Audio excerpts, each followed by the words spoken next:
As we continue to look at the book of Mark, we're looking at chapter 5 this week, and chapter 5 has some notable healings of different types that happen in Jesus' ministry, and we also see responses to those healings in some of these instances, and it's really interesting to see the varied responses that there are, and to see the type of faith that is demonstrated, and to see the life changes that happen. And so let's look at these notable healings in Mark, the 5th chapter. And we start off by being introduced to a demon-possessed man.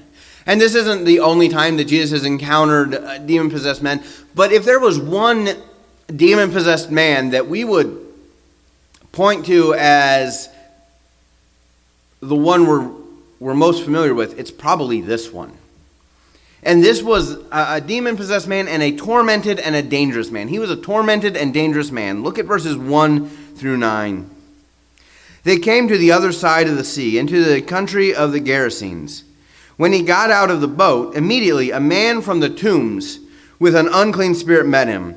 And he had his dwelling among the tombs. And no one was able to bind him anymore, even with a chain, because he had often been bound with shackles and chains. And the chains had been torn to pieces, and no one was strong enough to subdue him. Constantly, night and day, he was screaming among the tombs and in the mountains, and gashing himself with stones. Seeing Jesus from a distance, he ran up and bowed down before him, and shouting with a loud voice, he said, "What business do we have with each other, Jesus, Son of the Most High God? I implore you by God, do not torment me." For he had been saying to him, "Come out of the man, you unclean spirit."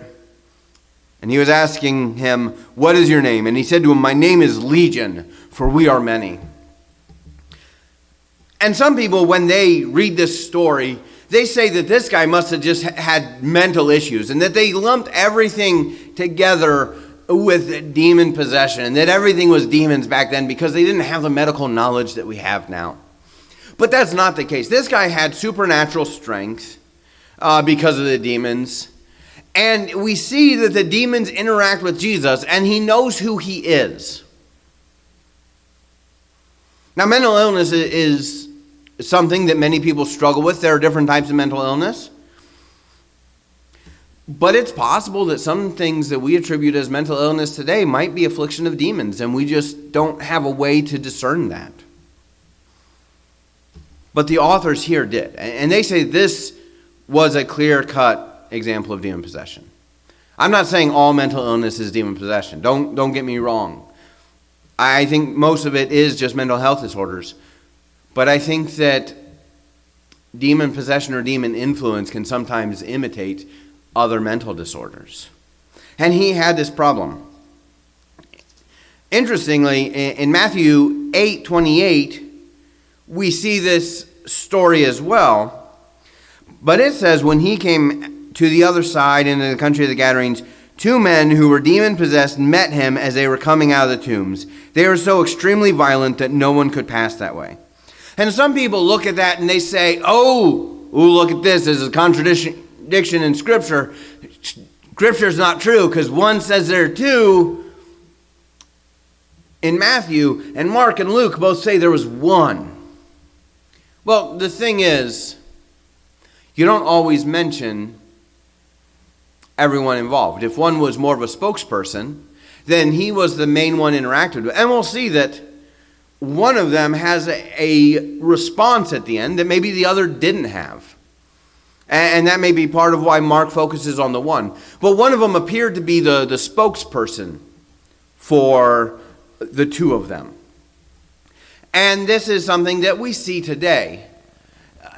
2 people may do something, but if one is more vocal, someone relaying the story may just talk about the one that was the spokesperson, talking about all the things. You know, if the governor and the lieutenant governor show up and the governor gives a speech, some news outlets will write, or some tweets may mention that the governor gave a speech and not mention that the lieutenant governor was there. And others will mention that both the governor and the lieutenant governor were there. So this is not a contradiction. Mark isn't saying there was one and there was not a second one. He's talking about this one specifically that seems to be more of a spokesperson. Matthew just lets us know that there were two there. There was another one that was also violent, but maybe to a lesser extent. So we're looking at tormented and dangerous men, and one in particular that was even more dangerous and more tormented than the others. We see him harming himself. We see him breaking chains and shackles and everything. They couldn't stop him. And he says he is legion, for we are many. That there were many demons afflicting him. And then we get to see a town's disappointing response. As Jesus interacts with this, we see Jesus healing him, but we see a town's disappointing response as well. Verses 10 through 17. And he began to implore him earnestly not to send them out of the country. Now there was a large herd of swine feeding nearby on the mountain. The demons implored him, saying, "Send us into the swine so that we may enter them." Jesus gave them permission, and coming out, the unclean spirits entered the swine, and the herd rushed down the steep bank into the sea, about 2,000 of them, and they were drowned in the sea. Their herdsmen ran away and reported it in the city and in the country, and the people came to see what it was that had happened. They came to Jesus and observed the man who had been demon-possessed sitting down, clothed and in his right mind, the very man who had had the legion, and they became frightened. Those who had seen it described to them how it had happened to the demon-possessed man and all about the swine, and they began to implore him to leave their region. This is a disappointing response. Jesus casts the demons out. They ask to go into the swine, and he lets them, but the swine drown themselves in a river. We don't know exactly why they drowned themselves, whether the demons did that intentionally or whether swine just are not compatible with demons and ran into the sea and drowned themselves. And maybe it was something that then the demons were still going to face some sort of judgment after that. We're not sure exactly, but that was a livelihood for some people. And the herdsmen tell the town, and the town sees this guy that has been causing so much trouble that Matthew said no one could even pass that way because of how dangerous these people were. And they're scared, and they want Jesus to leave. It seems like rather than dealing with the truth of the miracle that has happened and celebrating what has happened and God's victory over the supernatural, they're more concerned with their livelihood, their well-being. And so they want him to leave. Their disappointing response reminds me of Matthew 28, 11 through 15. It says, "Now while they," meaning the women, "were on their way, some of the guard came into the city and reported to the chief priests all that had happened. And when they had assembled with the elders and consulted together, they gave a large sum of money to the soldiers and said, 'You are to say his disciples came by night and stole him away while we were asleep. And this should come to the governor's ears. We will win him over and keep you out of trouble.' And they took the money and did as they had been instructed. And this story was widely spread among the Jews and is to this day." See, the chief priests, the high priests, didn't care about the truth of Jesus' resurrection and the miracle of him coming back from the dead. They cared about their power and influence and position. And so they just wanted to get rid of it. The town cared more about their financial well-being and keeping the status quo than they did about these men being cured from the demons. But we also see the man's correct response. Verses 18 through 20.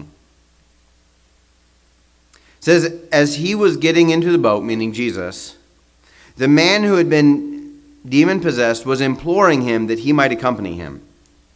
And he did not let him, but he said to him, 'Go home to your people and report to them what great things the Lord has done for you and how he had mercy on you.' And he went away and began to proclaim in Decapolis what great things Jesus had done for him, and everyone was amazed." He says, "Lord, I want to follow you. Let me go with you." And it's understandable. He wants to follow the one who has just cured him of these demons, who has set him free after a long time of torment.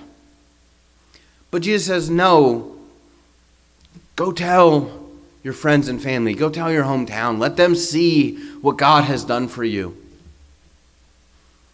And even though it wasn't what the demon-possessed man had requested, he still went and did it enthusiastically. And as a result, everyone was amazed. He responded with obedience. Jesus told him what to do, and he said, okay, Lord, I will. Makes me think of John 4, 28 through 30. Jesus has encountered a Samaritan woman, and he tells her some things that she's done and talks to her about God. And in 28 it says, so the woman left her water pot and went into the city and said to the men, come, see a man who told me all the things that I have done. This is not the Christ, is it? They went out of the city and were coming to him. And skipping down to verse 39, it said, from that city many of the Samaritans believed in him because of the word of the woman who testified, he told me all the things that I have done. See, that town knew that woman. They knew her reputation. They knew what type of woman she was. They knew the bad things she had done. And so when she comes and tells them, hey, there's some prophet that identified everything that I'd done, that told me about the things that I had done wrong. We should listen to him because he has the truth. And they go out and believe because of her testimony. And later they say, because we have interacted with him, we now believe for ourselves as well. The demon-possessed man, the people who knew him knew what had happened to him. They could see a change in his life. And so they were amazed, and it was evidence of the truth of the gospel, of the truth of who Jesus was, by his correct response. The next notable healing we see, it's kind of interesting because this is a before and after sort of thing, but we're going to be looking at Jairus' daughter. And one of the things is that Jairus is a synagogue ruler. And so a lot of these, we often think of Jesus having conflicts with the synagogue rulers, and the synagogue rulers being the oppressors. And there were synagogue rulers that were problematic, but not all of them. And this appears to be one that didn't have that problem. And so let's look at this synagogue ruler, verses 21 through 24.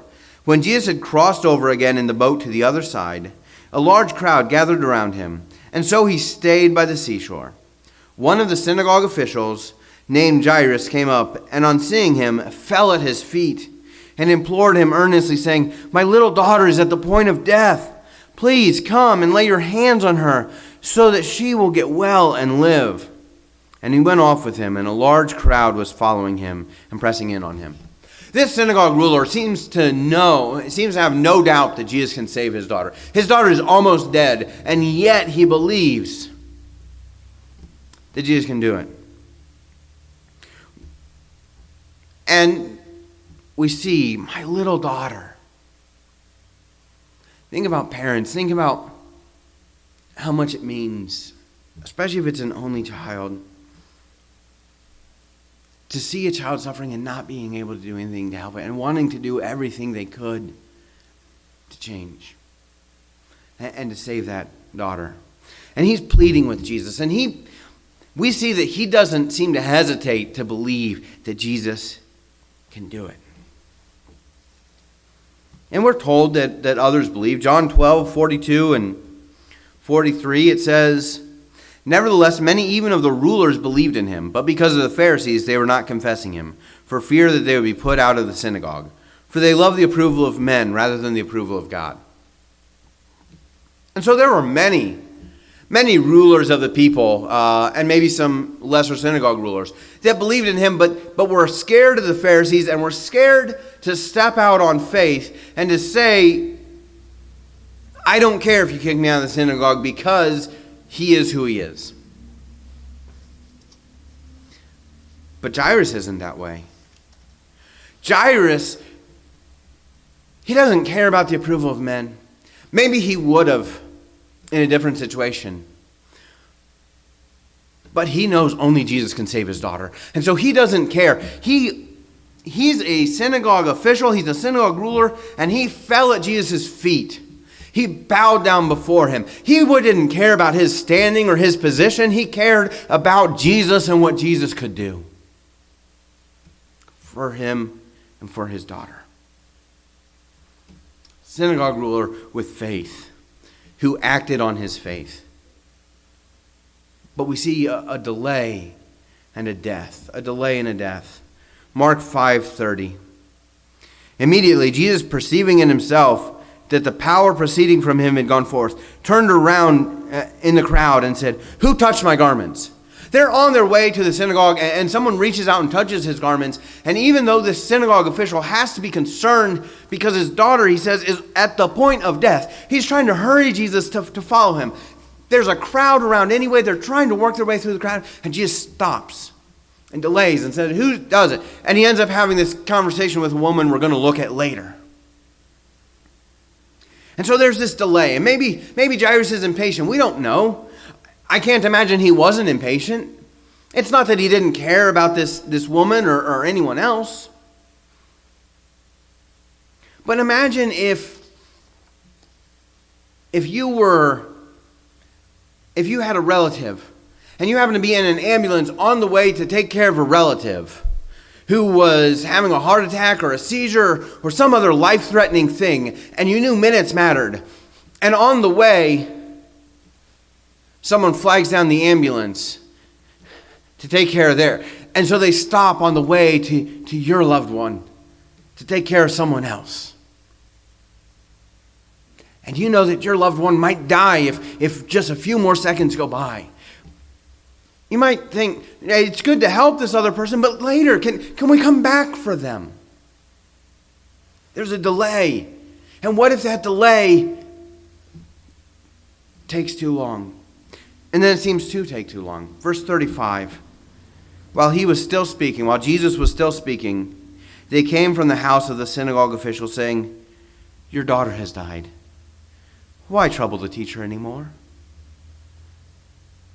How soul-crushing. You've got someone who can take care of your daughter and save her, and you just didn't have enough time. You didn't get there soon enough.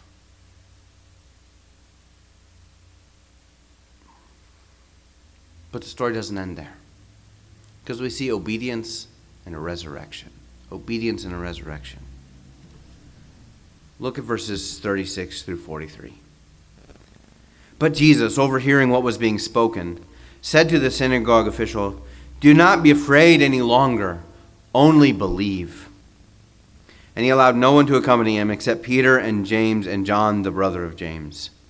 They came to the house of the synagogue official, and he saw a commotion and people loudly weeping and wailing. And entering in, he said to them, "Why make a commotion and weep? The child has not died, but is asleep." They began laughing at him, but putting them all out, he took along the child's father and mother and his own companions, and entered the room where the child was. Taking the child by the hand, he said, "Talitha cum," which translated means, "Little girl, I say to you, get up." Immediately the girl got up and began to walk, for she was 12 years old. And immediately they were completely astounded.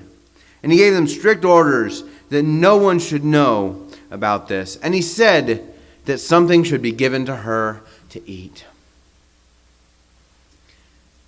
When Jesus tells the synagogue ruler, "Do not be afraid any longer, only believe," it seems like the synagogue ruler continues to follow Jesus and obeys him in faith. We don't see any pushback from the synagogue ruler of, "Oh no, there's no reason." Jesus says, "Don't worry. Continue to trust me." His daughter has died, and yet he still has faith and he still obeys out of faith. Maybe out of desperation too, because what do you have to lose?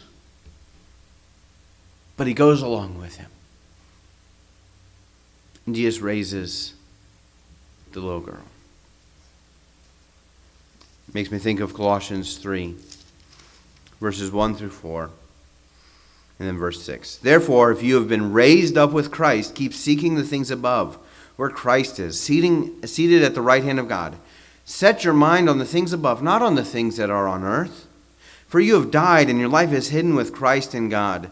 When Christ, who is our life, is revealed, then you will also be revealed with him in glory. And then verse 6. For it is because of these things that the wrath of God will come upon the sons of disobedience. He talks about our resurrection and putting our mind on things above and obeying. This was a physical resurrection, but we want a spiritual resurrection. And so if we want a spiritual resurrection, we obey Jesus. We do not fear any longer, we believe. And trust that he will give us spiritual resurrection. And that ultimately even physical death will not separate us from God, but will be our moment of victory instead. We also see an unknown woman. We don't know her name. We don't know much about her. We've already seen a reference to her when talking about the delay. So let's look at her. Well, she had a long-term problem. Verses 25 and 26. A woman who had had a hemorrhage for 12 years and had endured much at the hands of many physicians, had spent all that she had and was not helped at all, but rather had grown worse. My dad recently talked about some of these individuals, and one of the things he said about this woman is, when he talks about she spent all she had, that she was probably someone that originally was someone of great means. After all, she had visited many physicians. It was unlikely for there to be more than one physician in a town. And so that meant she had to travel a lot. She had to spend on travel. She had to spend on the physicians themselves. Probably taken in by some of them. Probably some of them claiming they could do something and then they couldn't. And it says that it had not helped at all, but rather had grown worse. She'd been bleeding for 12 years. It had been getting worse and worse. She'd had a long-term problem. But then she has a glimmer of hope. Verse 27 and 28. After hearing about Jesus, she came up in the crowd behind him and touched his cloak. For she thought, if I just touch his garments, I will get well. She's got a glimmer of hope. She's heard about this Jesus who does these miracles.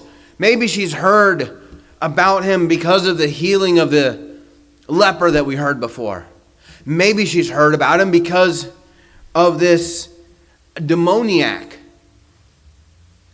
that had gone back and said about how Jesus had done it. Maybe it was one of these other healings that had happened, because Jesus has done a lot of healings. We don't know where she heard about it, but she's heard about it. She says, maybe if I can just touch him.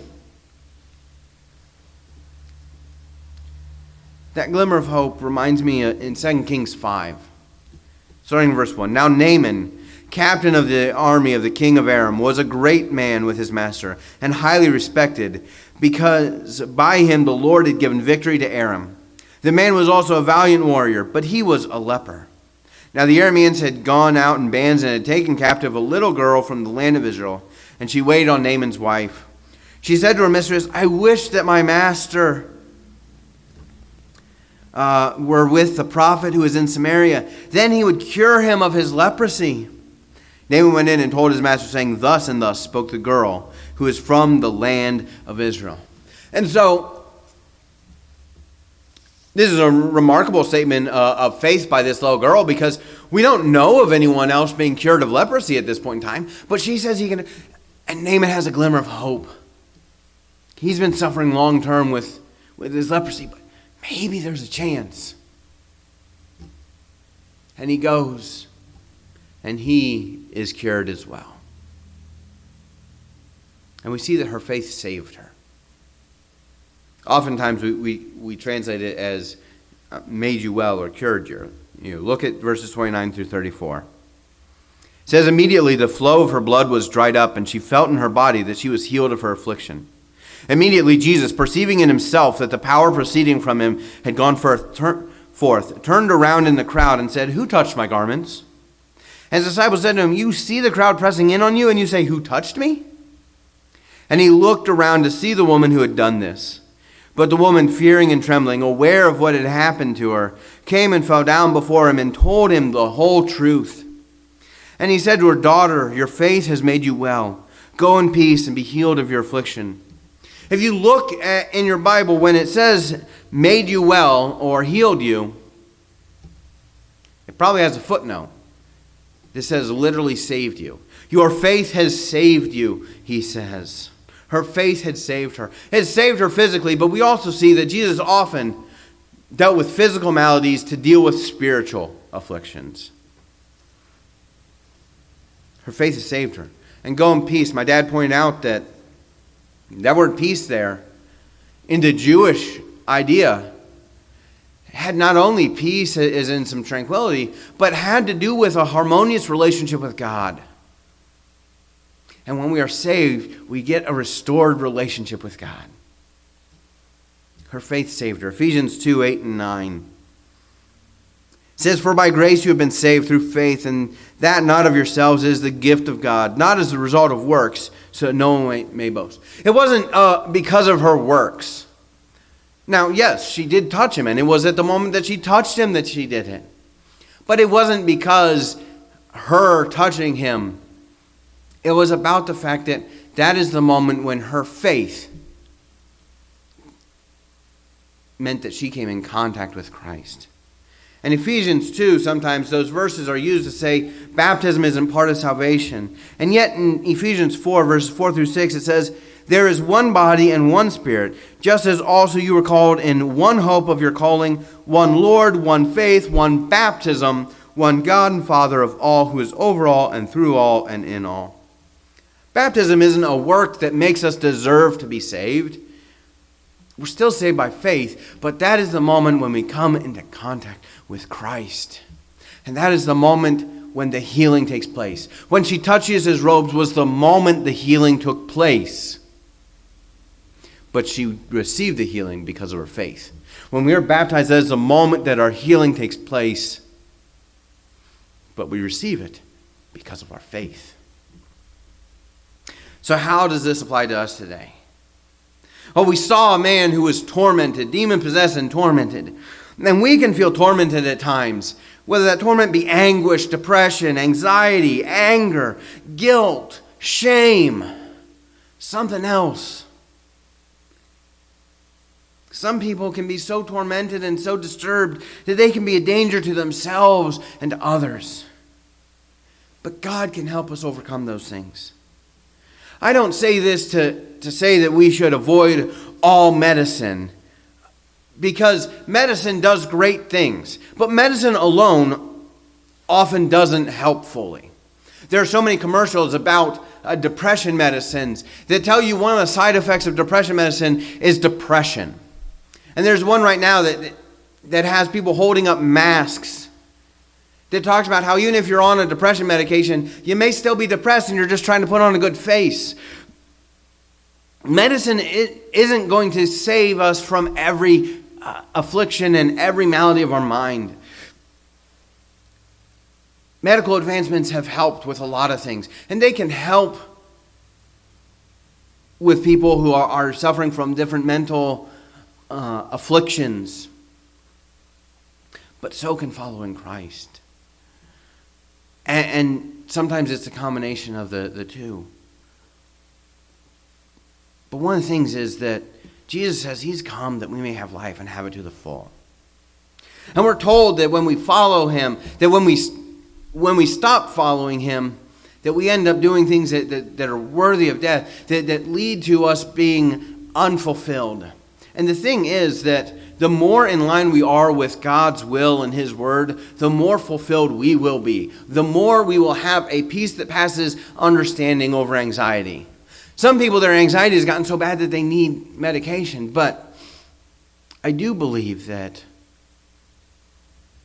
when we follow him, that he will help give us some peace of mind. Again, I'm not saying don't take any medication. I'm not saying that there aren't things that we need to see physical doctors for, because there are physical problems and physical doctors can help those. I think it's irresponsible for churches that or other religions that encourage people to never seek doctors, and that just if you have enough faith, everything will magically turn out okay. That's not what I'm saying here. But I am saying that God can bring freedom where doctors can't. Because doctors can't fix everything. They can try and deal with some of the symptoms or some of the chemical imbalances. But there are often underlying things that they can't deal with as much that God can.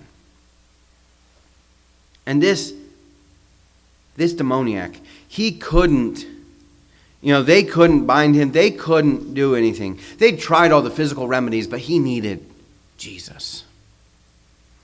The woman who was bleeding had tried the doctors and couldn't do it, and she needed Jesus. And that doesn't mean that Jesus will always heal us physically. But the spiritual healing is the more important healing anyway.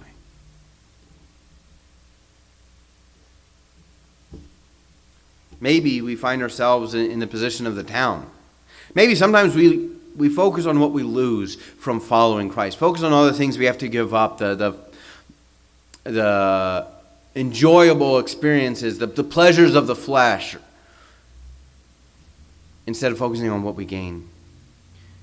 Maybe we need to ask, what luxuries might we have to give up for somebody else's life to be changed? Do we care more about our comfort than somebody else's spiritual condition, especially if we don't know them personally? There's persecution happening all over the world. There are people being killed for the sake of the gospel. And a lot of people in churches don't care because they're removed from it and they don't see it happening, and their life is comfortable. And they would never want to consider the idea of them going over and helping those people that are afflicted and giving up their luxuries and their comfort to face danger to help those people. But maybe some people need to do that. Maybe more people need to do that. Maybe some of you need to. How do we respond when Jesus changes our lives? Let's look at the demoniac. Jesus changed his life, and he wanted to follow him. And we should want to follow Christ. And we can follow Christ without physically following him these days. All of our life should be following him. But he's called to be a witness to the people that knew him best. Are we a witness to the people that knew us best? Do we show our friends and family that Christ's impact is real by what a change it makes in our lives? Are we willing to follow him? And more importantly, are we willing to obey him even if it isn't what we really wanted or how we wanted to follow him? He wanted to follow Jesus in a certain way. Jesus tells him a different way to follow him. Do we seek to follow him in a way that's convenient for us or in a way in accordance with his will? Look at Jairus. What lessons can we learn from him? Do we believe that God can make a difference? Jairus did. He believed that Jesus could make a difference. Do we abandon our pride to ask God for help regardless of what others might think of us? He didn't care that he was a synagogue official. He was a well-respected individual. He fell on his knees in front of Jesus. Pride had no place for him.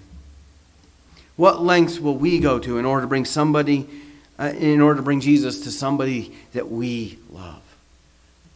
He was willing to abandon his pride and go to great lengths to try and bring Jesus to bring salvation to his loved one. And yet there was an interruption on the way. Do we get impatient if God's timing is different than ours? Do we get upset by delays? Do we look for how God can... Do we get upset by those delays? Or instead do we look at how God can use those things to bring blessings, even if it's a different kind of blessing? Do we look for how our patience can have a spiritual impact on somebody else's life?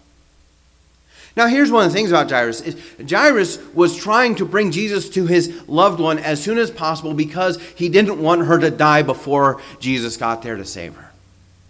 And I think sometimes we call ourselves patient, and instead we're complacent, and we keep putting it off of reaching our loved ones because they still have time.